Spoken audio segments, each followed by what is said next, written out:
मानसिक रूप से तय कर लिया है, बीएसटीसी वगैरह करा रखी है और दिमाग में बात बिठा दी है कि आगे जो वैकेंसी आने वाले, क्योंकि 28 में चुनाव है, आप सभी को पता है। जून जुलाई के बाद आचार संहिता लगेगी, ज्वाइनिंग उससे पहले देनी पड़ेगी और उससे पहले ज्वाइनिंग देने के लिए एक इनको जबरदस्त भर्ती करनी पड़ेगी। 5-4 हजार भर्ती करेंगे तो सरकार को पता है वोट खिसक जाएगा। चुनाव के आखिर साल में हमेशा 30-35 हजार की वैकेंसी निकली है, आज दिन तक का ट्रैक रिकॉर्ड है, क्योंकि मैं 2008 से ये देख रहा हूं। चुनावी साल में सरकार कभी ऐसी गलती नहीं करती 5-4 हजार की। और मैं आपको आज ही लिख के दे सकता हूं कि वैकेंसी ढंग की आएगी। अब 28 में ज्वाइनिंग देनी, मैं सिर्फ ज्वाइनिंग का सोच रहा हूं, अब आपके कब आएगी कैसे आएगी ये आप देख लेना अपने हिसाब से। मेरा दिमाग सिर्फ वहां पे है, कहां पे, ज्वाइनिंग पे है। अब ज्वाइनिंग देंगे तो परीक्षा भी करानी पड़ेगी और परीक्षा करानी है तो फॉर्म भी लेने पड़ेंगे और फॉर्म लेने हैं तो विज्ञापन जारी करना पड़ेगा, प्रोसेस तो करनी पड़ेगी ना। तो अब प्रोसेस के बारे में क्यों सोचे, सीधा परिणाम देखो ना कि ज्वाइनिंग कब करवाएंगे। ये ज्वाइनिंग करवाएंगे चुनावी साल में। ये आज तक यही होता है और आगे भी यही होगा। ये ऑन रिकॉर्ड बोल रहा हूँ, ये सारा रिकॉर्ड होता है, यूट्यूब पे डालूंगा और भले आप रख लेना कट करके कि सर की गए सुना दे पड़े। आज मैं कई महीना पहला बोलियो तो मैं 210 कट ऑफ रहे थारे एल बन रही है, मैं रिजल्ट आने वाला है, देख लिया थारे कितनी गिरे ऊपर जाओ है, पूरे आसपास ही है, ज्यादा ऊपर नीचे को बन क्यों, अनुभव है, पता चल जाता है कैसा क्या कुछ होने वाला है। तो ये 28 के अंदर ज्वाइनिंग देंगे तो आप पता है कि परीक्षा वगैरह तो होगी, वो 27 में होगी और 27 में एग्जाम्स करवाएंगे तो तय बात है कि प्रोसेस वगैरह भी 27 में शुरू करेंगे। तो अब आप इस बात को लेकर तो निश्चिंत है कि भर्ती तो आएगी। अभी भी किसी को लगता है कि वैकेंसी नहीं आएगी? किसी को लग रहा है ऐसा? नहीं लग रहा है। तो हम ध्यान है कि भर्ती आ है तो ते पढ़ो क्यों को है? अब आपके पास कोई ये तो बहाना नहीं है ना नहीं पढ़ने का कि वैकेंसी नहीं है। ये बात तो क्लियर हो गई। मतलब जब भर्ती आनी तय है, ज्वाइनिंग तय है, तो अब आप पढ़ लोगे ना, पढ़ोगे ना। हाँ, अब देखिए 26 के 3 महीने जा चुके हैं, 9 महीने शेष है और 27 के 12 शेष है। 12 और 9 होते 21 महीने। लगभग आपके पास में 1.5 साल का टाइम है, 1.5 साल का समय आपके पास। और मैं आपको बहुत विश्वास के साथ कह सकता हूं, क्योंकि ये मैंने सारी चीजें करके देखी इसलिए मैं बोल रहा हूं। सेकेंड ग्रेड ही बना, सारी भर्तियां पास किए, नहीं तो मैं नहीं बोल पाता, नहीं तो मेरे को भी लगता पता नहीं कैसे नौकरी लगती होंगी, क्योंकि ये सब चीजें करी है, पास भी करी है, कितना टाइम लगता है, पास करते हुए बच्चों को देखा है, रिजल्ट निकालते हुए स्टूडेंट को भी देखा है, पहली रैंक से लेके लास्ट रैंक तक। तो मुझे अंदाजा है, उस बेस पे मैं कह रहा हूं कि 1.5 साल का टाइम है।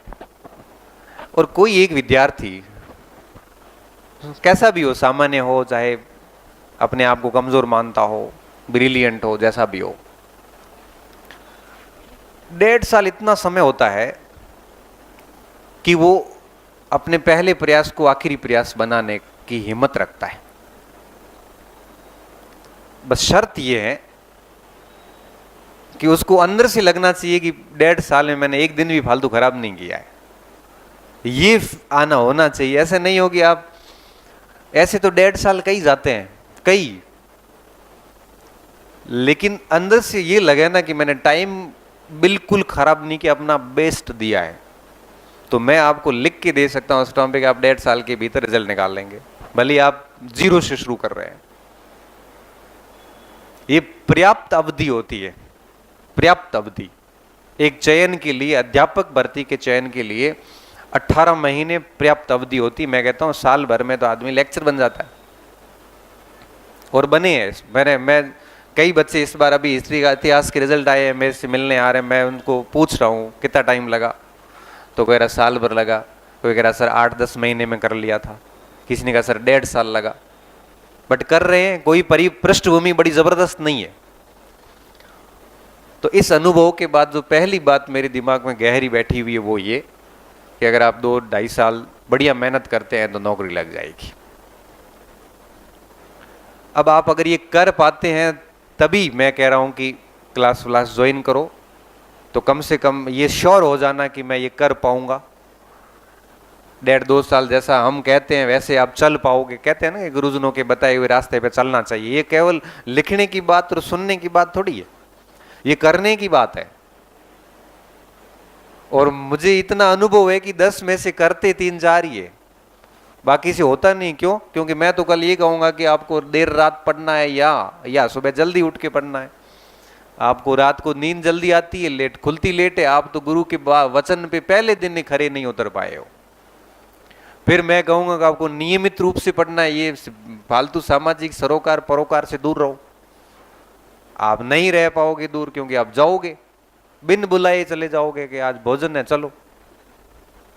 मैं कहूंगा कि दोस्त वगैरह जो है टाइम खराब कर रहा है उनसे दूर रहो। आप नहीं रहोगे शाम को जाके इकट्ठे हो जाओगे सारे। मैं कहूंगा कि सोशल मीडिया वगैरह से फालतू चीजें हटा दो, केवल काम की चीजें रखो। बट आप तो 20-20 ग्रुप में जुड़ोगे, और एक ग्रुप अगर 10 मिनट भी लेता है तो 200 मिनट सीधे गए। और ऐसा तो अपन कोई निष्क्रिय थोड़ी है कि एक ग्रुप केवल 10 मिनट ही ले। हम 15 मिनट तो देंगे ही उस ग्रुप को कम से कम दिन भर में। ये 300 मिनट गए, मतलब कितने 5 घंटे गए। मैं तो यही कहूंगा कि इनको हटाओ पहले दिन। आप नहीं हटाओगे मुझे पता है। मैं ये कहूंगा कि 7-8 घंटे कोचिंग होती है, 3-4 घंटे घर जाके पढ़ो। आप नहीं पढ़ोगे मुझे ये भी पता है। जब आप ये नहीं करोगे तो नौकरी की हम लागे कौन? ऐसे थोड़ी है कि घर जाओ आपको नॉर्मल काम किया और आपको सीधा अपॉइंटमेंट लेटर दे। भाई अपने जैसे 5-7 लाख बच्चे बैठे हैं मार्केट में। अब भर्ती कितनी भी बड़ी आएगी तो लेंगे तो 15-20 हजार, इससे ज्यादा थोड़ी लेंगे। तो हम भाई इस 20 हजार का हिस्सा बनना है तो ये सब सेक्रीफाइस करने पड़ेंगे, त्याग करने पड़ेंगे। और आप ये भी तो सोचो कितने साल त्याग करने हैं? 2 साल। फिर सारे सोशल मीडिया हैंडल ओपन करो ना, फिर लिखो कि मैंने कैसे तैयारी की। भले कोचिंग में लिखा दो मैंने ये किताब पढ़ी थी, मैंने किताबों से खूब मेहनत की थी। अच्छा, नोट्स पढ़ी पढ़ी नौकरी लगी।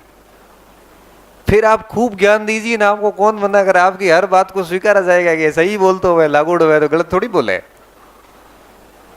बड़ी काम 2 साल बाद करोगे तो लोग सुनेंगे आपको। अभी करोगे तो सारी वैल्यू तो कहीं है कौन? आपकी बात को कोई नहीं सुनेगा। ज्यादा ज्ञान दोगे तो कह देंगे पहले तू लग जा, उसके बाद हमारे से बात करना। फिर बेइज्जती तो महसूस को बन। तो मैं तो ये कहूंगा कि अगर आप चल सकते हो हमारे बताए हुए पथ पे तो फिर को सोचना नहीं है फालतू इधर उधर, लग जाओ तैयारी करने। आज का दिन है, मान लो कल एक लड़के का किसी कोई इंटरव्यू लिया था, कोई 49th रैंक देवासी था, कोई बच्चा था, बड़ा अच्छा लड़का, मुझे तो पता भी नहीं था। वो बच्चा 29 मार्च 2025 को मेरे पास आया सिरोही से। तो बड़ा डिप्रेशन में, कोई फैमिली प्रॉब्लम ये वो। मैंने उससे घंटा भर बात करी, क्या दिक्कत है। और दिक्कत है उसने इतनी गहरी बताई, सारी पारिवारिक समस्या ऐसी थी, पढ़ नहीं, सच में नहीं पढ़ पा रहा था। मैंने कहा साल भर के लिए, मैंने कहा मेरे अनुसार चल रहे, फिर समस्याओं में वापस पड़ जाना। तो अभी बाहर कैसे निकलूं? जयपुर चला जा। बस 2-3 महीने रहे थे शायद परीक्षा को। मैं 2-3 महीने मेरे अनुसार चल रहे, फोन सब बंद करवा गए, निकाल दिया उसको। इतना ढंग से पढ़ा कि फर्स्ट ग्रेड में 49th रैंक आई। सिलेक्शन हुआ तो समस्याओं का समाधान हो गया। समस्या उसी चीज की थी। और अब वो बच्चा, मेरे जब सिलेक्शन हुआ तो पहला कॉल ही आया मेरे को, बोला कि सर मेरी नौकरी लगी। मैं तो नहीं पहचाना तेरे को। तो उसने गुरु मेरे को फोटो भेजा उस पर व्हाट्सएप पे कि सर ये मैं 25 मार्च को आया था और आज 25 मार्च ही, ये साल भर हुआ है और मेरी सर नौकरी लग गई, मेरा जीवन धन्य हो गया। अब देखो चलना तो आपको पड़ेगा, हम तो आपको केवल डायरेक्शन देने वाले हैं कि ये है।